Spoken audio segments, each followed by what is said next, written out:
স্বাগতম বন্ধু। আজ আমরা দেখতে যাচ্ছি যে কিভাবে একজন মেধাবী গোয়েন্দা অফিসার বিশ্বাসঘাতক হয়েছিলেন এবং গুরুত্বপূর্ণ শীর্ষ সামরিক কর্মকর্তাদের হত্যা শুরু করেছিলেন। প্রাথমিকভাবে সিনিয়র অফিসার কে নাইডু সৈনিক, যার নাম কবির, তাকে সিরিয়ায় একজন সন্ত্রাসীকে হত্যা করার নির্দেশ দেন এবং একটি অভিযান পরিচালনা করেন। কবির এখন সন্ত্রাসীকে গুলি করার জন্য স্নাইপার দিয়ে লক্ষ্য করেন। ইতিমধ্যে সন্ত্রাসীটি আসে। এটি দেখে নাইডু কবিরকে গুলি করার নির্দেশ দেন। কবির গুলি চালান, কিন্তু সন্ত্রাসীকে হত্যা করার পরিবর্তে গুলিটি নাইডুর কাঁধে লাগে। কিছুক্ষণ কথা বলার পর কবির তার মাথায় গুলি করে। কবির একটি স্নাইপার ক্যামেরা স্থাপন করেছিলেন এবং সিরিয়ায় থাকার ভান করেছিলেন এবং নাইডুকে হত্যা করার জন্য ভারতে এসেছিলেন। এরপর সংসদে প্রতিরক্ষা মন্ত্রী এবং কর্নেল লুথরা পরিস্থিতি নিয়ে আলোচনা করছেন। লুথরা বলেন, আমরা কবিরকে একটি সন্ত্রাসী মিশনে সিরিয়া পাঠিয়েছিলাম, কিন্তু সেখানে থাকার পরিবর্তে সে ভারতে এসে সিনিয়র অফিসারকে হত্যা করে দেশের প্রতি বিশ্বাসঘাতক হয়ে ওঠে। এই কথা শুনে প্রতিরক্ষা মন্ত্রী তাকে অন্য কোনো অফিসারকে হত্যা করার আগে কবিরকে শীঘ্রই খুঁজে বের করতে বলেন। পরের দৃশ্যে আমরা খালিদ নামে একজন সৈনিককে দেখতে পাই, যিনি যুদ্ধ দক্ষতায় দক্ষ। তিনি কিছু অপরাধীকে হত্যা করেন এবং তার ঊর্ধ্বতন কর্মকর্তাদের জানান যে অভিযান সম্পন্ন হয়েছে। এরপর কর্নেল তাকে একটি বৈঠকের জন্য ডাকেন। তিনি একটি ভবনে প্রবেশ করেন এবং অফিসে প্রবেশের জন্য একটি অকার্যকর লিফট ব্যবহার করেন। পরের দৃশ্যে কর্নেল লুথরা অন্যান্য সৈন্যদের সাথে আলোচনা করেন কবির কিভাবে একাধিক পাসপোর্ট ব্যবহার করে ভারতে প্রবেশ করতে পারতেন। কর্নেল লুথরা কবিরকে ধরার জন্য একজন সৈনিককে দায়িত্ব দিতে চলেছেন, কিন্তু খালিদ বাধা দিয়ে বলেন, স্যার, আমি একমাত্র ব্যক্তি যে তাকে ভালোভাবে চেনে। আমি তার পরবর্তী পদক্ষেপের পূর্বাভাস দিতে পারি, তাই আমি দায়িত্ব নেব। প্রথমে কর্নেল দ্বিধাগ্রস্ত হন, কিন্তু কিছু বিবেচনার পর তিনি খালিদকে দলের নেতৃত্ব দিতে রাজি হন। 2 বছর আগে ফ্ল্যাশব্যাকে কবির তার দলকে নেতৃত্ব দেয়, একটি মিশন শেষ করে এবং একটি গোপন ঘাঁটিতে অবতরণ করে, যেখানে খালিদ অধীর আগ্রহে তার জন্য অপেক্ষা করে। কবির খালিদের কাছে একজন নায়ক ছিলেন এবং খালিদ কবিরের দলে যোগ দিতে এবং তার সাথে কাজ করতে চেয়েছিলেন। কর্নেল কবিরকে খালিদকে তার দলে নেওয়ার জন্য অনুরোধ করেন। তাকে বলেন যে খালিদ সুপ্রশিক্ষিত এবং দক্ষ। তবে কবির প্রত্যাখ্যান করেন, কারণ খালিদের বাবা বিশ্বাসঘাতক হয়েছিলেন। নিজেকে প্রমাণ করার জন্য দৃঢ়প্রতিজ্ঞ খালিদ উত্তর দেন, হয়তো আমার বাবা বিশ্বাসঘাতক ছিলেন, কিন্তু আমি নই। খালিদের আত্মবিশ্বাস এবং কর্নেলের বিবেচনা দেখে কবির অবশেষে খালিদকে তার দলে নিতে রাজি হন। এরপর তারা পরবর্তী অভিযানের জন্য প্রস্তুতি শুরু করে। তাদের গত বছর বাসির নামে এক সন্ত্রাসীর বিমান হামলার কথা জানানো হয়, যার অস্ত্র সরবরাহ করেছিল কুখ্যাত অস্ত্র ব্যবসায়ী রিজওয়ান ইলিয়াসি। কবির ব্যাখ্যা করেন যে ইলিয়াসি সবচেয়ে বিপজ্জনক অস্ত্র ব্যবসায়ীদের মধ্যে একজন, কিন্তু কোনো অবৈধ অস্ত্র লেনদেনের সাথে তার জড়িত থাকার কোনো সুনির্দিষ্ট প্রমাণ নেই। কবির আরও বলেন, বাশিরকে গ্রেপ্তার করে আমরা এই অবৈধ লেনদেনে ইলিয়াসির জড়িত থাকার প্রমাণ দিতে পারি। পরবর্তী দৃশ্যে দলটি স্থানীয়দের ছদ্মবেশে ইরাকে ভ্রমণ করে বশিরকে খুঁজছে। ইতিমধ্যে একটি গাড়িতে করে একদল সন্ত্রাসী আসে এবং একজন মহিলাকে হত্যা করতে প্রস্তুত। এটি দেখে কবির তা সহ্য করতে পারে না, তাই সে সন্ত্রাসীকে গুলি করে। ফলস্বরূপ কবিরকে ধরা হয় এবং তাদের আস্তানায় নিয়ে যাওয়া হয়। সেখানে তাকে বেঁধে মার ধরা হয়। সন্ত্রাসী নেতা বশির এসে বুঝতে পারে যে কবির এবং তার দল তাকে ধরতে এসেছে। যাই হোক, কবির গোপনে তার মুখে লুকানো একটি জিপিএস ট্র্যাকার প্রকাশ করে। ট্র্যাকারের সংকেত ব্যবহার করে খালিদ এবং তার দল দ্রুত চলে আসে। খালিদ তার গাড়িতে লাগানো একটি বন্দুক নিয়ে তার গাড়ি থেকে সন্ত্রাসীদের উপর গুলি চালায় এবং দলটি একটি তীব্র লড়াইয়ে লিপ্ত হয়। যদিও বশিরকে পরাজিত করা কঠিন ছিল, খালিদ এবং কবির তাকে নামানোর জন্য একসাথে কাজ করে। যুদ্ধের পরে দলটি জড়ো হয়। সেই রাতে সফলভাবে মিশন সম্পন্ন করার পর দলের সদস্যরা খালিদকে উৎসাহিত করে। যাই হোক, কবির তাকে তার অফিসে ডেকে বলে যে সে মিশনে ভালো পারফর্ম করলেও সে কিছু শট মিস করেছে, বিশেষ করে তার ডান দিকের শটগুলো। কবির বুঝতে পারে যে খালিদের ডান দৃষ্টিতে একটি অন্ধ দাগ আছে এবং সে তাকে এ বিষয়ে জিজ্ঞাসা করে। খালিদ ব্যাখ্যা করতে শুরু করে যে তার শৈশবে কিছু স্কুলের বুলি তাকে আক্রমণ করেছিল এবং তার চোখ আহত করেছিল, যার ফলে অন্ধ দাগটি হয়েছিল। তা সত্ত্বেও কবির তার দক্ষতার উপর বিশ্বাস রেখে খালিদকে দলে রাখার সিদ্ধান্ত নেয়। অন্ধ দাগের ক্ষতিপূরণ দেওয়ার জন্য সে তাকে বাম দিকে লক্ষ্যবস্তু রাখার পরামর্শ দেয়। এরপর তারা নাচের মাধ্যমে উদযাপনে মেতে ওঠে। এদিকে কর্নেলের কাছ থেকে তারা একই সাথে একটি বার্তা পায় এবং তাদের জানায় যে বশিরকে গ্রেপ্তার করার পর তাদের প্রত্যাশা অনুযায়ী ইলিয়াসি একটি ব্যবসায়িক চুক্তির জন্য মরক্কো ভ্রমণ করেছে। কর্নেল জানান যে যদি তারা এই সুযোগ হাতছাড়া করে তাহলে ইলিয়াসি চিরতরে পালিয়ে যাবে। কবিরের দল মরক্কো ভ্রমণ করে এবং ইলিয়াসির যেখানে উপস্থিত হওয়ার কথা সেখানে অবস্থান নেয়। দলের অন্যতম সদস্য অদিতি তাদের স্থান থেকে সিসিটিভি ফুটেজ দেখে তাদের নির্দেশ দেয়। ইলিয়াসি পৌঁছালে দলটি তার এবং তার লোকদের দিকে তাদের বন্দুক তাক করে। সেই মুহূর্তে ইলিয়াসি কবিরকে বলে, তোমার দলের একজন সদস্য আমাকে গ্রেপ্তার করতে চায় না। কবির প্রতিক্রিয়া জানানোর আগেই তার নিজের দলের একজন সদস্য সৌরভ তাদের বিরুদ্ধে গিয়ে দলকে লক্ষ্য করে গুলি চালাতে শুরু করে। কবির হতবাক হয়ে যায়। খালিদ সৌরভকে গুলি করার চেষ্টা করে, কিন্তু সৌরভ পালিয়ে যায়। খালিদ তৎক্ষণাৎ তাকে তাড়া করতে শুরু করে। এদিকে কবির কিছু অপরাধীকে গুলি করতে সক্ষম হয়, কিন্তু তার ঘাড়ে গুলি লাগে। বিশৃঙ্খলার সুযোগ নিয়ে ইলিয়াসি পালিয়ে যায়। বেশ কয়েকদিন পর কবির হাসপাতালে ঘুম থেকে ওঠে। কর্নেল তাকে জানান যে ইলিয়াসি পালিয়ে গেছে। খালিদ, যাকে শেষবার সৌরভের পিছনে ধাওয়া করতে দেখা গিয়েছিল, সে নিখোঁজ। কয়েকদিন পর খালিদকে সমুদ্র সৈকতের ধারে অচেতন অবস্থায় পাওয়া যায় এবং পুলিশ তাকে হাসপাতালে ভর্তি করে। কবির তার সাথে দেখা করে এবং খালিদ তাকে বলে, আমি বিশ্বাসঘাতক সৌরভকে হত্যা করেছি। এখন বর্তমান সময়ে খালিদ কবিরের খোঁজ শুরু করে। এদিকে কবির খালিদকে ফোন করে বলে, তোমাকে আমাকে ধরার দায়িত্ব দেওয়া হয়েছে। যদি কখনো আমাকে দেখার সুযোগ পাও তাহলে অবিলম্বে গুলি করো, নইলে আমি তোমাকে গুলি করব। খুব অবাক হয়ে খালিদ জিজ্ঞেস করে, কেন স্যার, তুমি কি বিশ্বাসঘাতক হয়ে গেছ? কবির উত্তর দেয়, আমি আমার পরবর্তী লক্ষ্যবস্তু হত্যা করার জন্য ঠিক করেছি। এবং হঠাৎ ফোন বন্ধ করে দেয়। পরের দৃশ্যে একজন সেনা কর্মকর্তা এবং সৈন্যদের একটি দল সামরিক বিমানে ভ্রমণ করছে। কবির একটি ব্যক্তিগত জেটে বিমানের দিকে এগিয়ে আসে।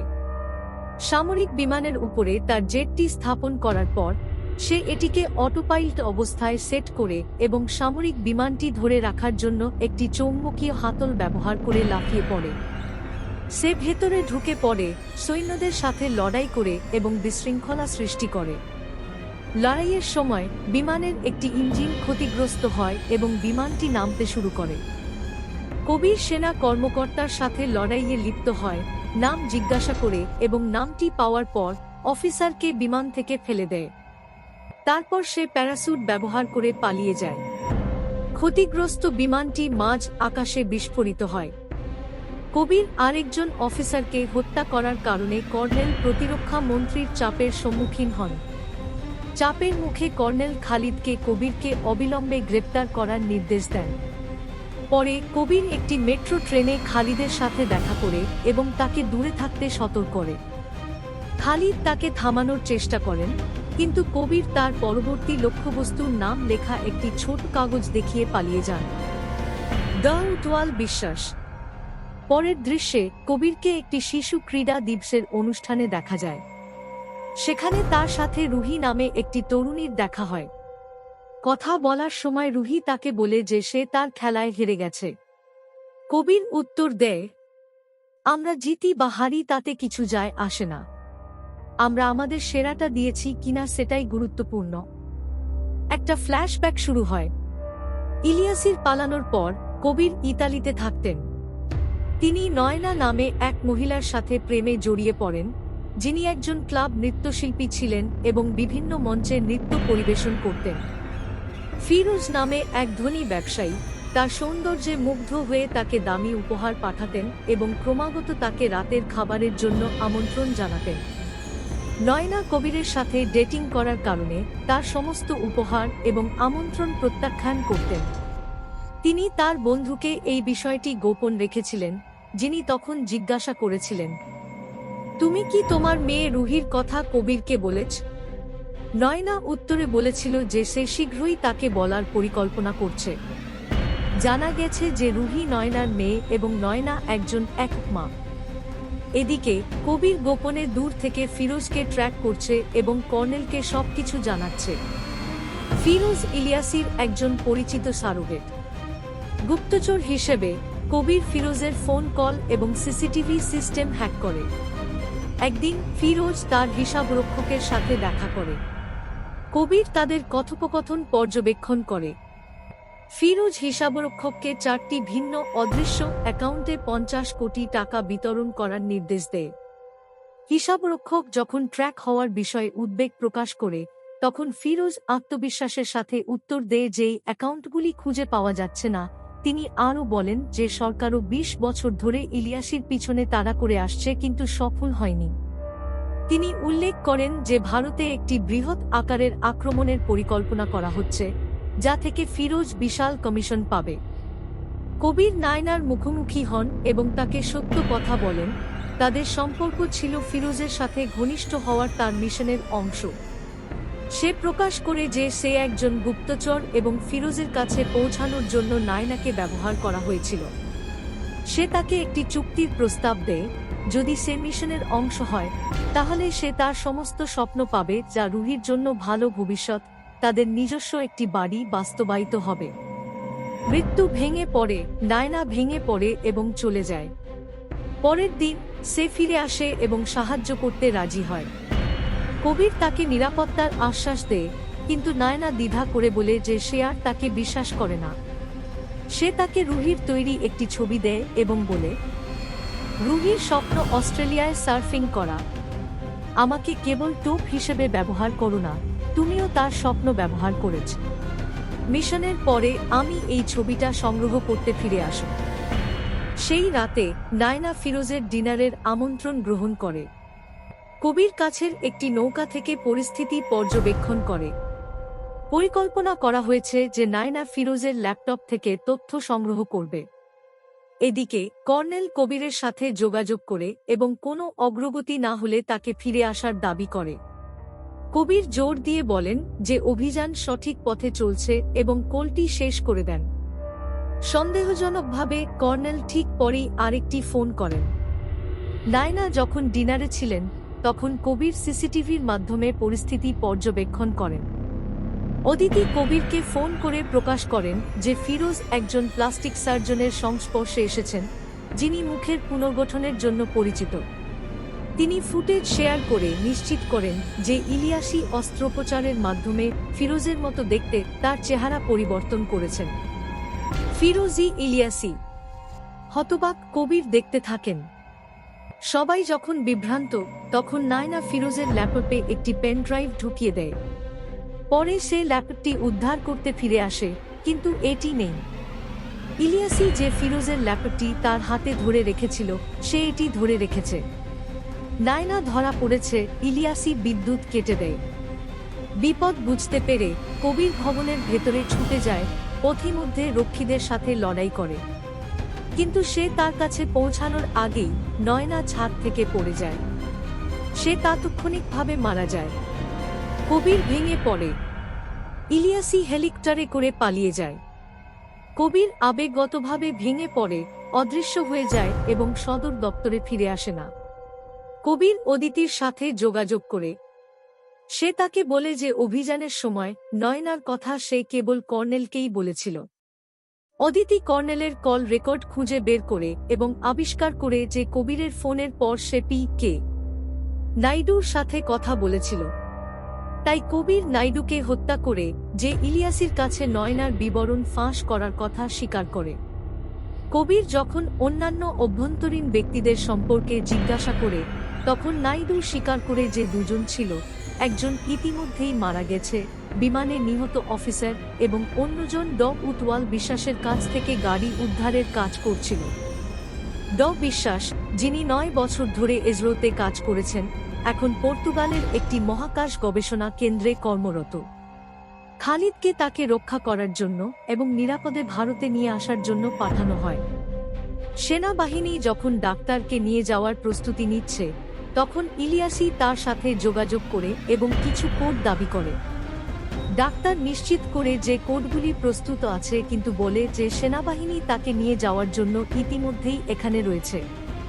ইলিয়াসি উত্তর দেয়, আমি সবকিছু দেখব।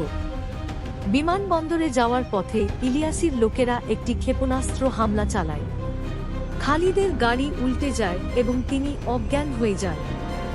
শত্রুরা ডাক্তারকে অপহরণ করার চেষ্টা করার সময় কবির উপস্থিত হন, আক্রমণকারীদের হত্যা করেন এবং ড বিশ্বাসকে বাকি বিশ্বাসঘাতক অফিসার সম্পর্কে জিজ্ঞাসাবাদ করেন। ডাক্তার জোর দিয়ে বলেন যে তিনি কিছুই জানেন না এবং একটি হার্ড ড্রাইভ দেন। ঠিক তখনই খালিদ জ্ঞান ফিরে পান। কবিরকে দেখে তিনি তাকে লক্ষ্য করে গুলি চালান। কবির পালিয়ে যান, কিন্তু গুলি ড বিশ্বাসকে লাগে, যার ফলে তিনি মারা যান। কবির একটি মোটরবাইকে করে পালিয়ে যান। খালিদ অন্য একজনকে অনুসরণ করেন। দ্রুতগতির ধাওয়া করার পর কবির খালিদকে নিচে ফেলে পালিয়ে যান। ব্যর্থ অভিযানের পর কর্নেল খালিদের উপর হতাশ হয়ে পড়েন। অভিযানের জটিল প্রকৃতি এবং ডাক্তারকে রক্ষা করতে ব্যর্থতার কারণে খালিদকে রা থেকে বরখাস্ত করা হয়। এরপরে খালিদ নাইডুকে হত্যা করার আগে কবিরের শেষ অভিযানের সময় নয়না এবং রুহি সম্পর্কে জানতে পারেন। পরবর্তী দৃশ্যে কবির রুহির সাথে ক্রিসমাস উদযাপন করছিলেন। খালিদ তাদের অবস্থান খুঁজে পেয়ে সেখানে পৌঁছেন। তারা কবিরের সেফ হাউসে কথা বলেন। তাদের কথোপকথনের পর খালিদ পুরো সত্যটি জানতে পারেন। কবির ব্যাখ্যা করেন যে ইলিয়াসি একটি আক্রমণের পরিকল্পনা করছিলেন এবং তিনি ওদিতিকে ডিকোড করার জন্য একটি ড্রাইভ দিয়েছিলেন। এই ড্রাইভটি ডা উতওয়ালের কাছ থেকে উদ্ধার করা হয়েছিল। ইতিমধ্যে অপরাধীরা তাদের আক্রমণ শুরু করে, কিন্তু কবির এবং খালিদ তাদের গুলি করে পালিয়ে যেতে সক্ষম হয়। তারা কেরালায় অদিতির বাড়িতে পৌঁছে, যেখানে অদিতির বিয়ে হচ্ছিল। বিয়ের পর অদিতি তাদের সাথে দেখা করে ডিকোডেড ড্রাইভটি হস্তান্তর করে। সে প্রকাশ করে যে এতে একটি গোপন কোড রয়েছে, যা ছিল ভারতীয় উপগ্রহ ব্রহ্মার কক্ষপথ কোড। স্যাটেলাইট ব্রহ্মা ছিল সীমান্তে মোতায়েন সৈন্যদের জন্য একমাত্র যোগাযোগ উপগ্রহ যেখানে মোবাইল এবং অন্যান্য যোগাযোগ সংকেত পৌঁছাতে পারে না। যদি এই উপগ্রহটি ধ্বংস করা হয়, তাহলে দেশে প্রবেশকারী এবং আক্রমণকারী শত্রুদের ট্র্যাক করা অসম্ভব হয়ে পড়বে। তারা বুঝতে পেরেছিল যে ইলিয়াসি পজিশনিং কোড ব্যবহার করে উপগ্রহটি ধ্বংস করার এবং দেশগুলির মধ্যে যুদ্ধ শুরু করার পরিকল্পনা করছে। কবির এবং খালিদ এটি বন্ধ করার সিদ্ধান্ত নিয়েছে।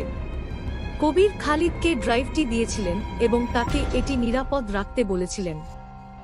এরপর কবির এবং খালিদ একটি হাউস বোটে ভ্রমণ করছিলেন। ভ্রমণের সময় তারা মদ্যপান শুরু করেন। কিছুক্ষণ পর খালিদ অদ্ভুত আচরণ করেন এবং তার পানীয় মেঝেতে ঢেলে দেন। মদ্যপানের পর কবির দুর্বল হয়ে পড়েন, তার মুখ থেকে রক্ত বের হয় এবং তিনি পড়ে যান। এই মুহূর্তে খালিদ ব্যাখ্যা করতে শুরু করেন। মরক্কো অভিযানের সময় খালিদ সৌরভকে তাড়া করছিলেন। তীব্র লড়াইয়ের পর খালিদ সৌরভকে পরাজিত করেন, কিন্তু ইলিয়াসি তাকে পিছন থেকে গুলি করেন এবং খালিদ মারা যান। এরপরে ইলিয়াসি পরিকল্পনা করেন এবং প্লাস্টিক সার্জনের সাহায্যে খালিদের মুখ সৌরভের উপর প্রতিস্থাপন করেন। তাই এখন এটি প্রকাশ পেয়েছে যে সৌরভ মরক্কো অভিযানের পর থেকে খালিদের ছদ্মবেশ ধারণ করে আসছিলেন এবং তিনিই ছিলেন ইলিয়াসির জন্য কাজ করা শেষ অফিসার। তাছাড়া তারা খালিদের সাথে মিল রেখে তার গলায় লেজার অপারেশনের মাধ্যমে তার কণ্ঠস্বর পরিবর্তন করে। এই সব প্রকাশ করার পর তিনি কবিরকে নদীতে ফেলে দেন। পরের দৃশ্যে সৌরভ এবং ইলিয়াসি আর্কটিক সার্কেলে তাদের আইস ব্রেকার জাহাজ থেকে প্রতিরক্ষা উপগ্রহ আক্রমণ করার প্রস্তুতি নিচ্ছিলেন। তারা কবিরের দেওয়া ড্রাইভটি তাদের সিস্টেমে লোড করেছিলেন এবং পুনরুদ্ধার করা কোডগুলি ব্যবহার করে ক্ষেপণাস্ত্রটি নিক্ষেপ করা হয়েছিল। ইতিমধ্যে কেউ একজন প্যারাসুট ব্যবহার করে জাহাজে অবতরণ করছিল, এটি আর কেউ নয়, কবির। সে জাহাজের সকলকে গুলি করে এবং সৌরভ এবং ইলিয়াসিকে বন্দুকের মুখে ধরে ফেলে। সৌরভ হতবাক হয়ে জিজ্ঞাসা করলেন, কবির কিভাবে এখনো বেঁচে আছেন?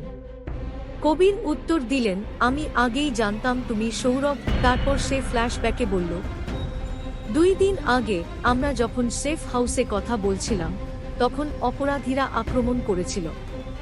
লড়াইয়ের সময় তুমি তোমার ডান দিকের লক্ষ্যবস্তুতে নিখুঁতভাবে গুলি করেছিলে, কিন্তু খালিদের ডান চোখে একটি অন্ধ দাগ ছিল। আমি অদিতিকে অফিসের সিসিটিভি পরীক্ষা করতে বলেছিলাম। সে আবিষ্কার করেছিল যে তুমি তোমার সাসপেনশনের পরে অফিসে এসেছিলে। সে আরও পরীক্ষা করে দেখতে পেল যে বিষের একটি অনুপস্থিতি ছিল। তাই আমি আগে থেকে পরিকল্পনা করে অদিতিকে বিষের প্রতিষেধক প্রস্তুত করতে এবং ড্রাইভের ভিতরে একটি ট্র্যাকার ঠিক করতে বলেছিলাম। তাছাড়া আমরা যখন নৌকায় ছিলাম তখন তুমি পানীয় চেয়েছিলে। এতে নিশ্চিত হয়েছিল যে তুমি খালিদ নও, কারণ খালিদ বিশ্বাস করত যে মদ্যপান করা পাপ। খালিদ জিজ্ঞাসা করেছিল, যদি তুমি জানতে যে আমি সৌরভ, তাহলে কেন তুমি তখন আমাকে হত্যা করনি? কবির উত্তরে বলেছিল, যদি আমি তোমাকে তখন হত্যা করতাম তাহলে আমি কিভাবে ইলিয়াসিকে খুঁজে পেতাম এবং দেশকে আক্রমণ থেকে রক্ষা করতাম? কিন্তু খালিদ বলেছিল, তুমি এখনো হেরে গেছো, কারণ ক্ষেপণাস্ত্র ইতিমধ্যেই নিক্ষেপ করা হয়েছে। কবির হাসলেন। এদিকে ক্ষেপণাস্ত্রটি দিক পরিবর্তন করে এবং ইলিয়াসি এবং সৌরভ হতবাক এবং বিভ্রান্ত হয়ে পড়ে। কবির ব্যাখ্যা করলেন যে তিনি কোড পরিবর্তন করেছেন, এটি এখন উৎক্ষেপণ স্থলেই আঘাত করবে। ক্ষেপণাস্ত্রটি জাহাজের দিকে ফিরে গেল। বিশৃঙ্খলার মধ্যে ইলিয়াসি আক্রমণ করার চেষ্টা করেছিল কিন্তু নিহত হয়েছিল। ডাইভারশন ব্যবহার করে সৌরভ জাহাজ থেকে একটি গাড়িতে পালিয়ে যায়। কবির তার পিছনে অন্য একটি গাড়িতে করে। ইতিমধ্যে ক্ষেপণাস্ত্রটি আঘাত করে জাহাজটি ধ্বংস করে দেয়। দীর্ঘ ধাওয়া করার পর তাদের গাড়িগুলি একটি পুরানো ভবনে ধাক্কা খায়। সেখানে তারা তীব্র লড়াই করে। তারা লোহার রড দিয়ে ছুরিকাঘাত করে এবং নির্মম আঘাত হানে। তীব্র লড়াইয়ের পর কবির সৌরভকে ভবন থেকে ছুঁড়ে ফেলতে সক্ষম হন, যিনি খালিদের মতো ভঙ্গিতে ছিলেন, যার ফলে তিনি নিহত হন। পরে কবির কর্নেলের সাথে দেখা করেন এবং তাকে ইলিয়াসির বিরুদ্ধে অভিযানের জন্য খালিদকে সম্পূর্ণ কৃতিত্ব দিতে এবং সরকার, রাও এবং সামরিক বাহিনীর চোখে তাকে বিশ্বাসঘাতক হিসেবে থাকতে দিতে বলেন। এর ফলে কবির সিস্টেমের বাইরে স্বাধীনভাবে কাজ করতে পারবেন। সরকার খালিদকে মরণোত্তরভাবে ভূষিত করে এবং তার মা গর্বের সাথে সম্মাননা গ্রহণ করেন। কবির এরপর রুহির অভিভাবক হন। তার ইচ্ছা পূরণ করে তারা অস্ট্রেলিয়ায় সার্ফিং করতে যান। আর গল্পটি এখানেই শেষ হয়। আশা করি আপনারা সবাই উপভোগ করেছেন।